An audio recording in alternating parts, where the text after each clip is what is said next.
देशभरात 15 ऑगस्ट अर्थात भारतीय स्वातंत्र्य दिन मोठ्या उत्साहात साजरा केला जातोय. स्वातंत्र्य दिनाच्या पार्श्वभूमीवर नाशिक जिल्हाधिकारी कार्यालयासह नाशिक महानगरपालिका, India security press, Nashik road येथे आकर्षक विद्युत रोषणाई करण्यात आली. स्वातंत्र्य दिनाच्या पूर्वसंध्येला नाशिक शहर विद्युत रोषणाईनं उजळून निघाले. जिल्हाधिकारी कार्यालयाच्या इमारतीवर आकर्षक विद्युत सजावट करण्यात आली असून 3 रंगांच्या रोषणाईने नागरिकांचं लक्ष वेधलंय. नाशिक महापालिका मुख्यालयावरही स्वातंत्र्य दिनानिमित्ताने विशेष अशी विद्युत रोषणाई करण्यात आली. रात्रीच्या वेळी या रोषणाईमुळे शासकीय इमारती अधिकच आकर्षक दिसत आहेत. नाशिक रोड येथील इंडिया सिक्युरिटी प्रेसच्या इमारतीवर स्वातंत्र्य दिनाच्या पार्श्वभूमीवर विद्युत रोषणाई झाली. त्यामुळे शहरातील विविध प्रमुख शासकीय इमारती देशभक्तीच्या रंगात न्हाऊन निघाल्या.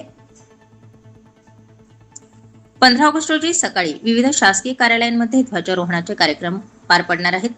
त्यापूर्वीच करण्यात आलेल्या आकर्षक विद्युत रोषणाईमुळे नाशिक शहराच्या सौंदर्यात भर पडली. स्वातंत्र्य दिनाच्या उत्साहात नाशिक सज्ज झाले असून देशभक्तीच्या वातावरणात उद्याचा स्वातंत्र्य दिन साजरा होणार आहे. स्टार 24 फास्ट न्यूज साठी दीपक अंभोरे, नाशिक.